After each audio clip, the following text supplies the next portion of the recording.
about the museum by Karen LeFrak.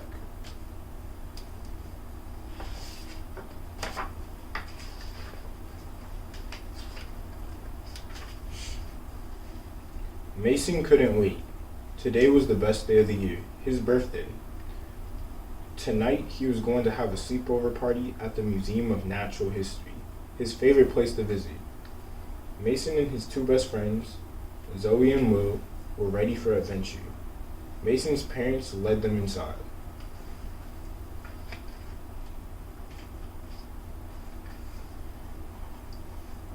They met their guide right next to giant fighting dinosaurs. "Hi guys, my name's Jesse," said a young man. "I'll be showing you around the museum. Follow me, I have a surprise."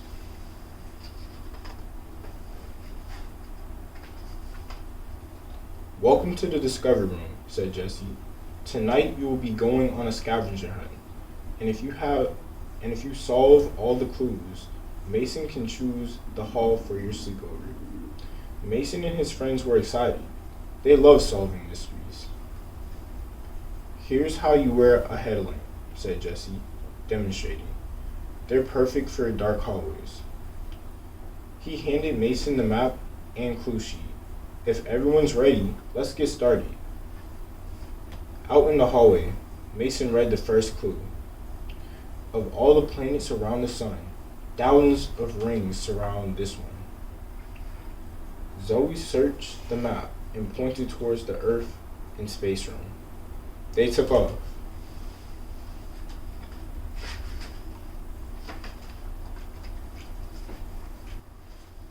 "There it is," Zoe said. "The planet Saturn." Mason checked off the clue. First mystery solved. They all laughed as Will pretended to be an astronaut taking giant slow motion steps on the moon. But Saturn felt too far away from his own home planet. Mason would rather sleep somewhere else.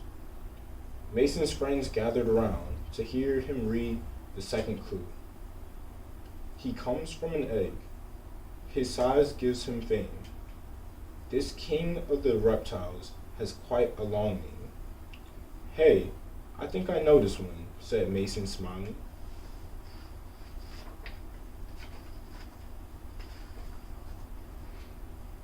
When they reached the Hall of Dinosaurs, the friends stopped their tracks. Tyrannosaurus Rex loomed over them. "Look at this sign. It says he's the king of the dinosaurs," said Will. "And dinosaurs were reptiles," added Zoe. Mason checked off the second clue, while Zoe pretended she was a velociraptor. Will studied the parasaur flying overhead. Mason thought his birthday was off to a great start, but he didn't think he could fall asleep with T-Rex standing over them in the dark. It was time for the third clue, Mason read. "This mammal that uses his nose as a hose can wash his huge body in all 20 toes." "I've got this one," said Will, starting to run. "We'll follow you," said Jesse.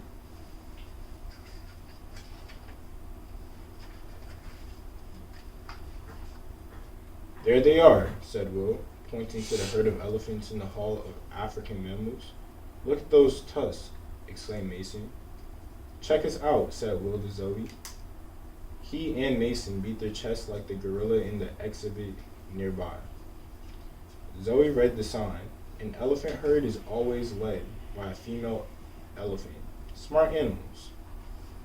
Mason didn't think he could sleep while being stalked by a lion or stepped on by a giant elephant foot. What would be the best sleeping spot, he wondered. "Can I read the clue this time?" asked Will. Mason nodded and handed him the clue sheet. "The hardest gems you'll find on Earth will dazzle you for all their worth." "I'm stumped," said Will. Zoe pointed and the boys followed.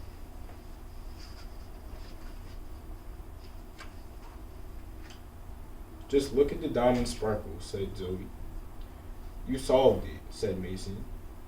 "It says right here that diamonds are the hardest minerals on Earth." The friends high-fived each other. They made a great team. "Mining sounds like hard work," said Mason after reading a sign. The Hall of Minerals was spectacular, but Jason didn't think he would sleep well here. Between glittering gems and thoughts of mining, he wouldn't be able to relax. Mason read the next clue. These birds had feathers but could not soar. They are now extinct. There are no more. I know this one, said Mason. It's this way.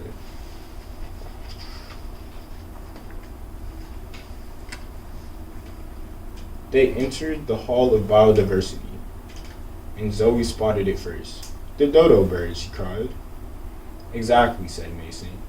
You kids are amazing, said Jessie. Let's walk through the Life on Earth exhibit.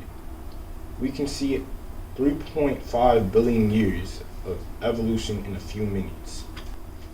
Mason had learned a lot in the Hall of Biodiversity, but sleeping with the extinct predators would make him feel like prey. 2 more clues to go, guys, said Mason. These fragile insects, queens or kings, are always noticed for their wings. Will flapped his arms and said, Follow me.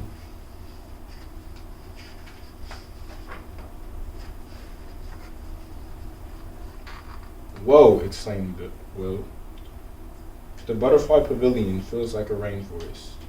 Monarch is another word for queen or king, read Mason. Right, said Zoe.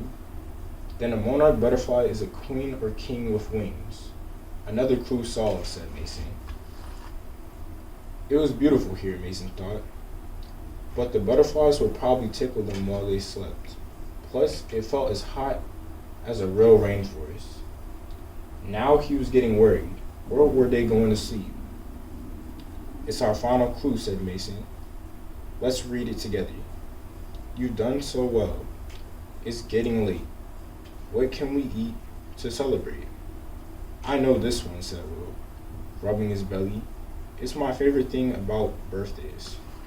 Cake, they yelled.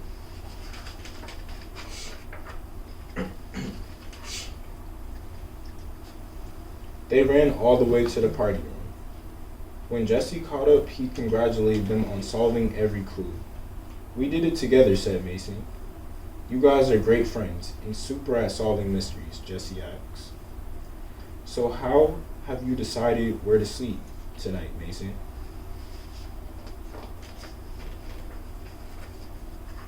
Mason took another look at his map. I finally have the perfect place in mind.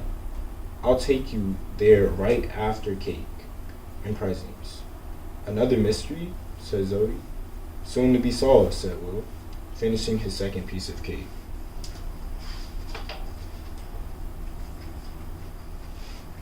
This is it, the Hall of Ocean Life, said Mason. The best place to sleep in the museum. It feels just like being underwater. He placed his sleeping bag directly below the blue whale, his favorite animal. Look, said Zoe. The whale has a belly button, just like we do. You know what would be dangerous? Asked Will, looking at the open mouth of a great white, helping a shark brush its teeth. Mason and Zoe laughed. We'd better brush our own teeth, said Zoe, yawning.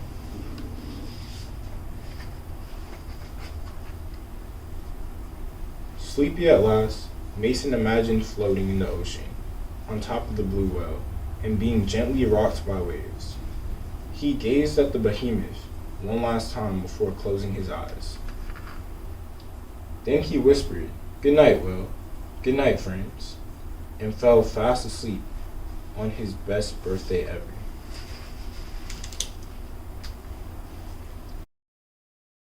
Sleepover at the Museum by Karen LeFrak.